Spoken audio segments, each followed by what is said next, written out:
You've been manipulated more times than you've been loved. Let that sink in. Most of the choices you've made, the people you trust, the beliefs you cling to, even the desires you think are yours, were carefully placed there by someone else, not through force, not through violence, through precision, subtlety, timing, through words that felt like your own thoughts, smiles that felt sincere, voices that wrapped themselves around your identity and squeezed just enough to shape you, never enough for you to notice. And the truly disturbing part? You thank them for it. We like to think of manipulation as a betrayal, something that happens to us, something we recognize in hindsight with bitterness or shame. But that's just the surface.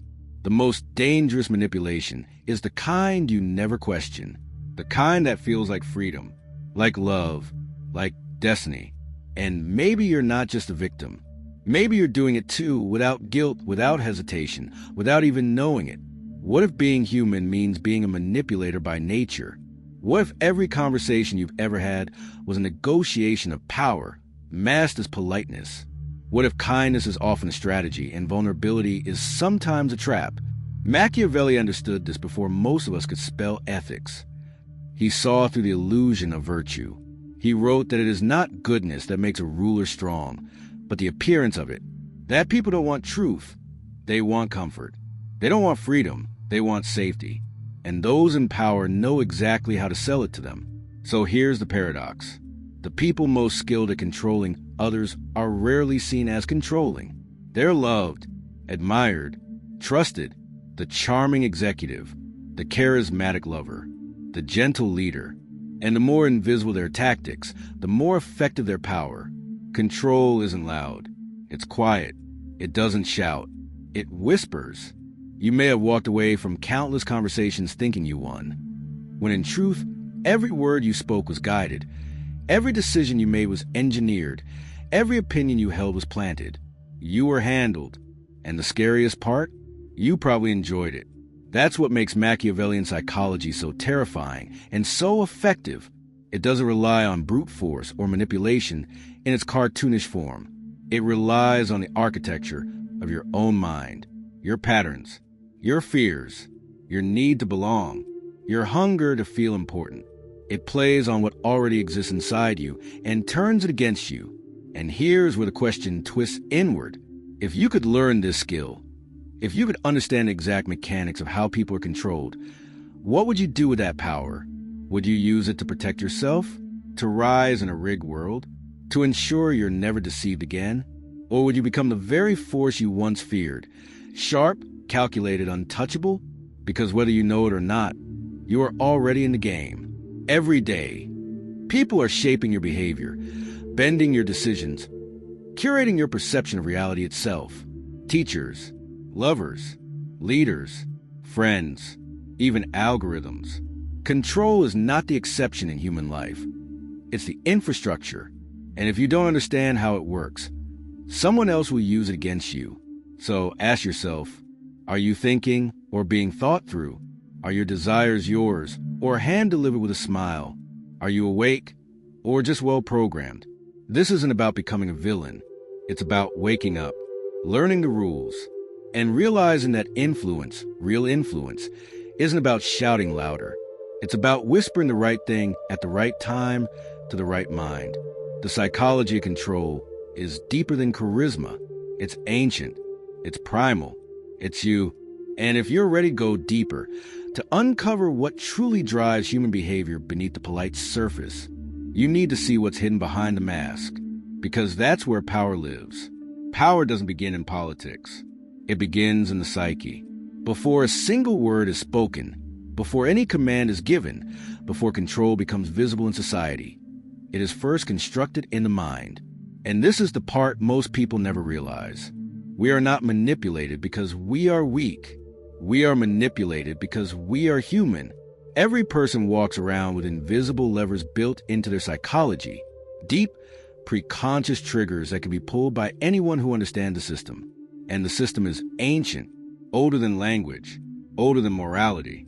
It was born in the caves, sharpened in the tribal firelight, and then wrapped in the velvet of civilization.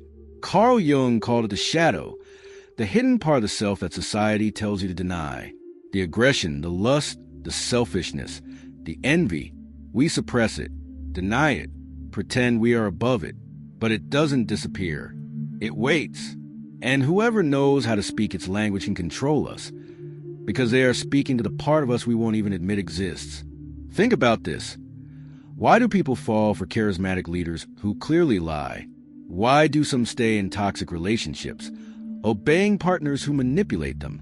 Why do entire populations accept systems that keep them oppressed? Because manipulation doesn't speak to the intellect. It speaks to desire, to fear, to the need for validation, to the hunger for meaning in a world that feels unbearably uncertain. And here's where Machiavellian psychology becomes a razor in the dark. Machiavelli didn't believe people were evil. He believed they were predictable. He believed that humans, in their nature, would always respond to certain pressures in certain ways. If you understood those pressures, you didn't need to dominate. You only needed to apply the right pressure at the right time. This is why the most successful manipulators are rarely seen as cruel. They appear insightful, even caring. They know how to say exactly what you want to hear, because they're not listening to your words. They're reading your fears. Jean-Paul Sartre once said that humans are condemned to be free, a terrifying freedom, one that we constantly seek to escape. And manipulation thrives in this exact void. It offers an illusion of certainty, a replacement for freedom, a direction, a purpose, a person to follow. In this way, manipulation becomes not just a tool of control, but a solution to existential dread. Look deeper and you'll find a terrifying symmetry. The manipulators offer control to those who don't want to think, and the manipulated accept control to escape responsibility for their lives. It is a perfect silent agreement. I will lead you as long as you don't ask where we're going. This is the hidden problem behind all power. We want to believe we are rational, autonomous agents. But in reality, we are emotional creatures who crave structure, meaning, and approval. And the more we deny this truth, the easier we are to control. Arthur Schopenhauer understood this with brutal clarity.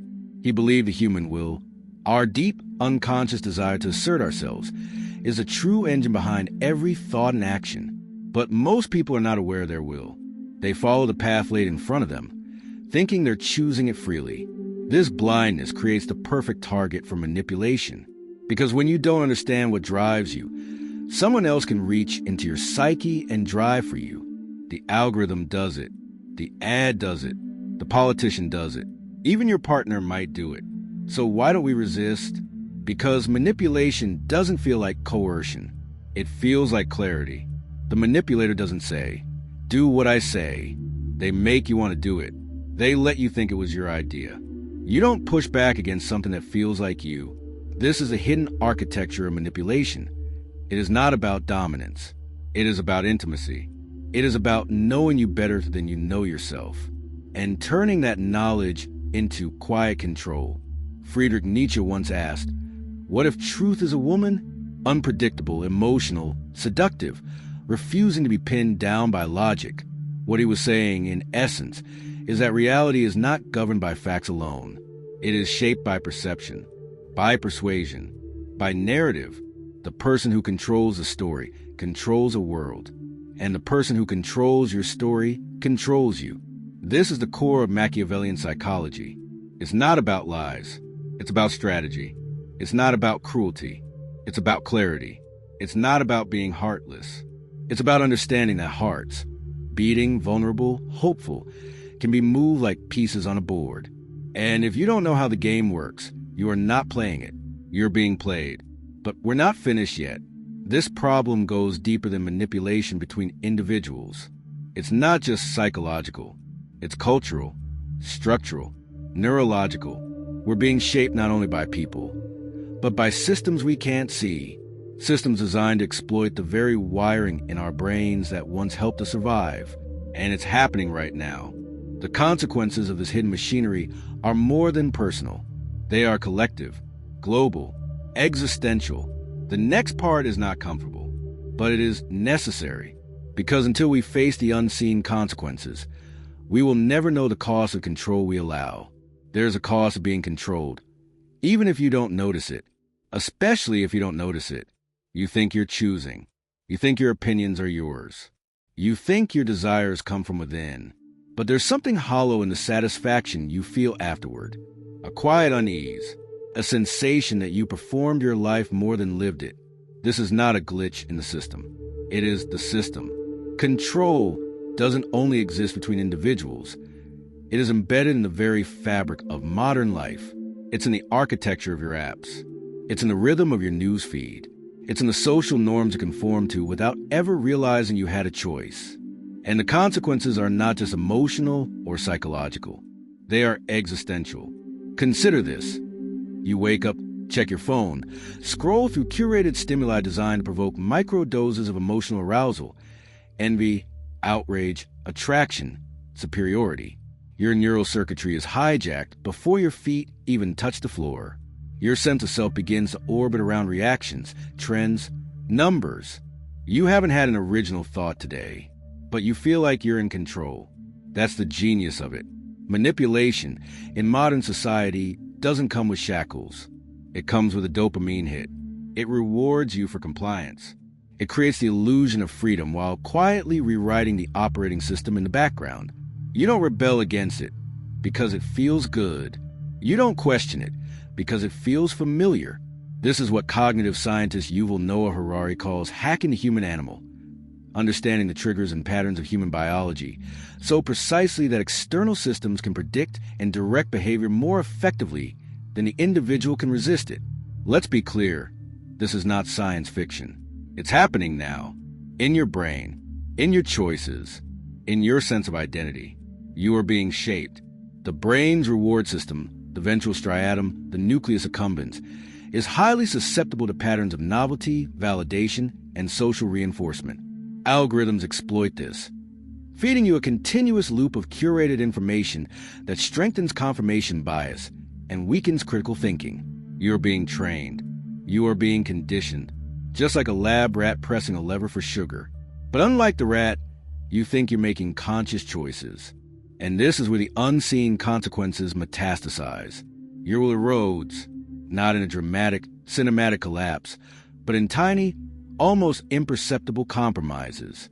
You stop saying what you really think. You start performing what others expect. You no longer ask big questions. You settle into the comfort of small answers. And slowly, you become programmable. This is where Jean-Paul Sartre's existential horror becomes prophecy. Sartre believed that human beings are condemned to invent themselves, that our freedom is not a gift but a burden. We long to be told who we are, what to do, what to believe.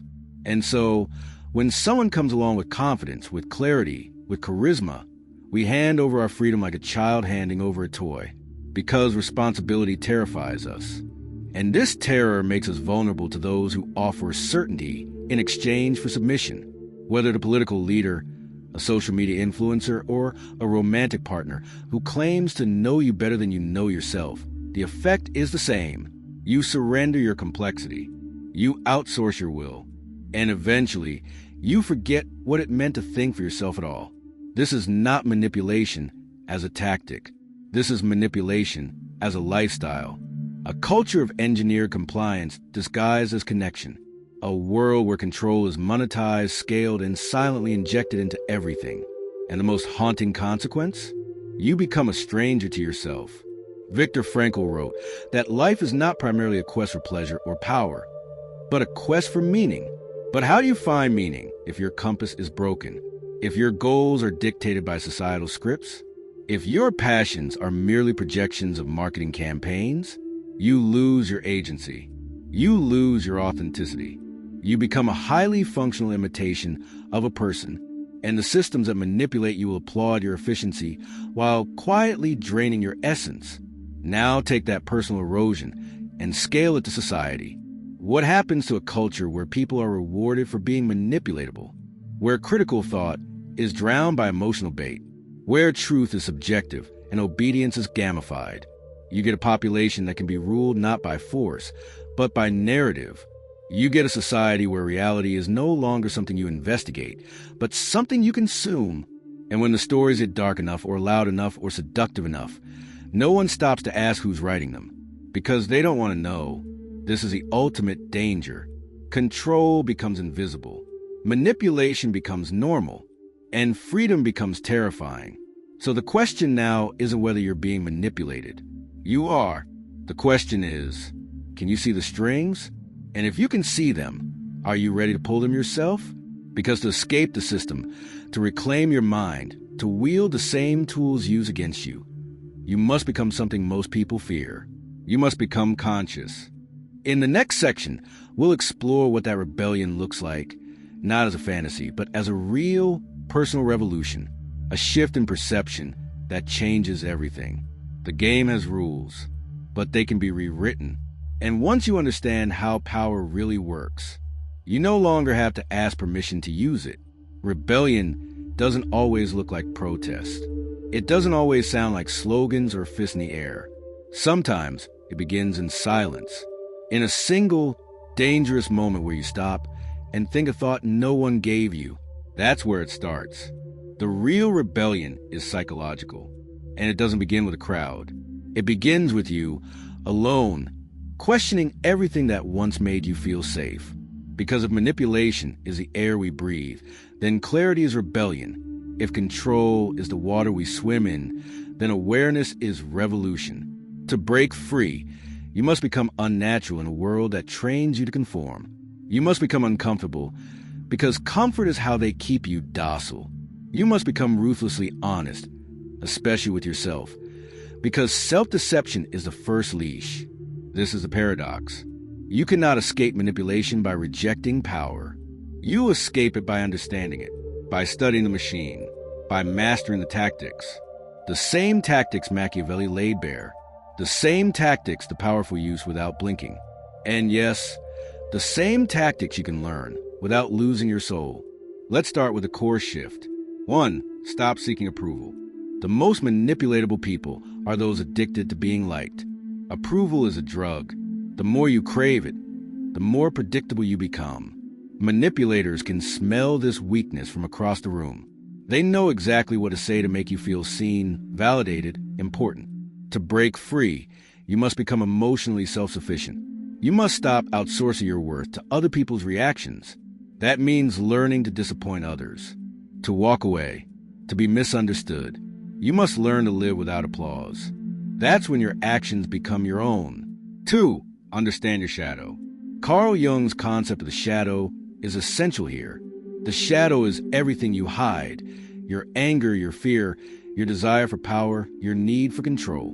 When you repress it, you become blind to how it drives you. And even worse, you become vulnerable to people who see it more clearly than you do. The manipulator doesn't fight your shadow. They align with it. They offer what it wants. They say what your ego won't, and you trust them for it. To rebel, you must face your shadow head-on. Ask yourself, what do I secretly crave that I pretend not to want? Where am I weak behind my strengths? What fear drives me more than I'd like to admit? When you know your shadow, it can't be used against you. 3. Master the frame. The person who controls the frame controls the interaction.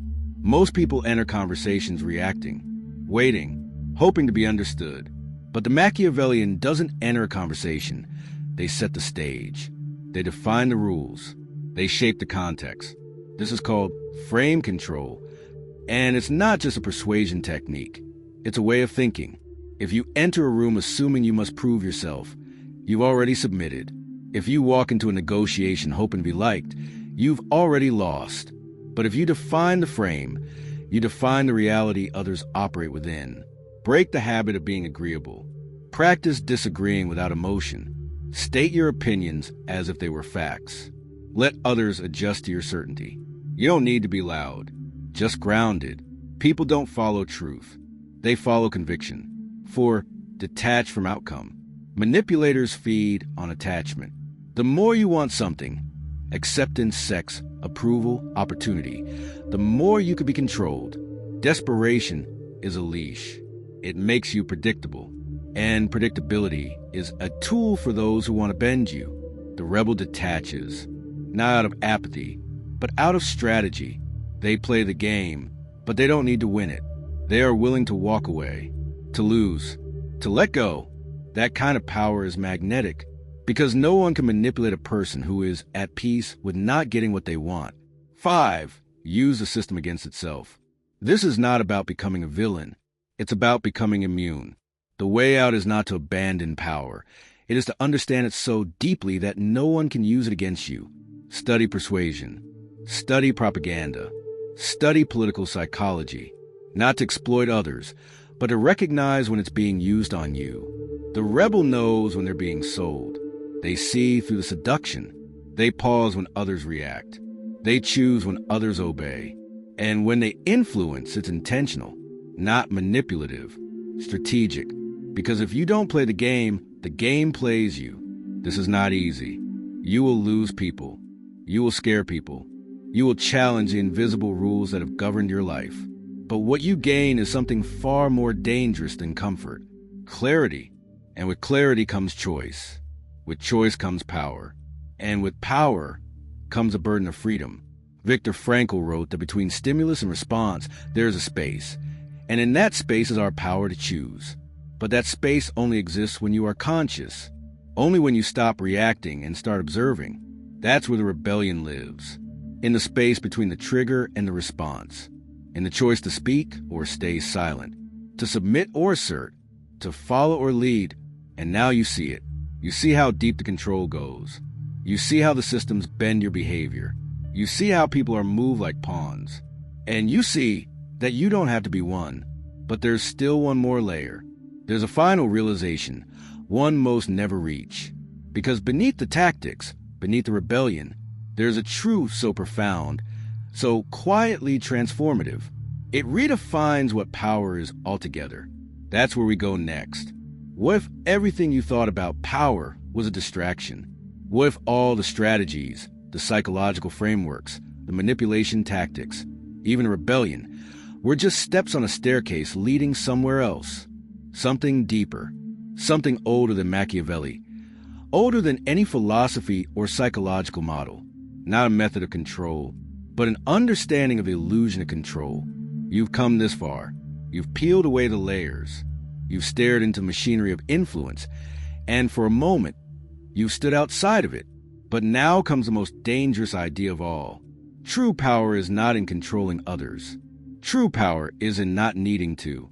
Because the ultimate manipulator is not the one who pulls the strings. It is the one who has cut their own. You were born into a world obsessed with control. Control of others. Control of outcomes. Control of perception. Control of the self. But beneath all of that is a terrifying, liberating truth. Control is an illusion. You don't control what people think. You don't control how they feel. You don't even fully control what you feel. And trying to master control is the very thing that makes you manipulatable. The person obsessed with power is the easiest to control because their identity is tied to outcomes. Take away the outcome and they fall apart. But the person who has let go, who has detached from needing to win, to be admired, to be obeyed, is the one who can never be manipulated because they cannot be baited. They don't chase. They don't perform. They observe. They are still. And in that stillness, they become immovable. This is the ultimate truth Machiavelli hinted at, but never said outright. The most powerful ruler is not the one who manipulates the people. It's the one who has no fear of being alone. Because when you no longer fear solitude, you no longer seek approval. When you no longer need validation, you no longer chase influence. When you no longer cling to control, you gain something far more dangerous. Presence. Presence is power, not the kind that dominates, but the kind that alters people without trying. The person with presence doesn't need tactics. They don't need to mirror, to flatter, to posture. They simply are, fully, completely, without apology. And in a world addicted to performance, that authenticity is magnetic. It cannot be faked, and it cannot be ignored. Friedrich Nietzsche once wrote, "He who has a why to live for can bear almost anyhow." But he also warned against becoming a monster in the pursuit of defeating one. That's what this journey has been about. You looked into the abyss of manipulation. You saw how deep it goes. You traced its roots through your psyche, your relationships, your society. And you learn to see it, to defend against it, to use it if necessary. But now, at the summit, you realize something else. The goal was never to manipulate others. It was to reclaim yourself. Because the real war isn't for power. It's for consciousness. And consciousness means knowing that most people are sleepwalking through life, that their decisions aren't really theirs, that their fears are inherited, that their desires are programmed, and that you don't have to live that way. You don't have to be a puppet. You don't have to be a puppeteer. You can choose something else entirely.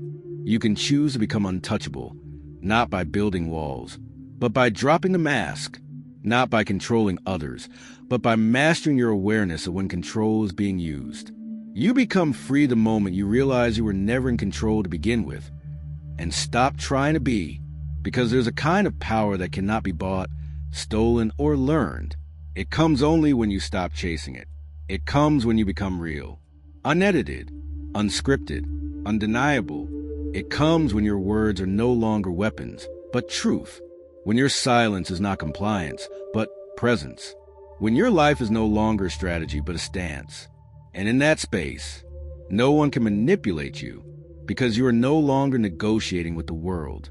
You're no longer in the game. You become the mirror in which others see themselves. And mirrors cannot be controlled. So now the question is not, how do I manipulate and control people? The real question is, why did you ever think you needed to? And in that silence, in that shift, you will feel it, a strange lightness, a strange weightlessness. That is freedom. Now what will you do with it?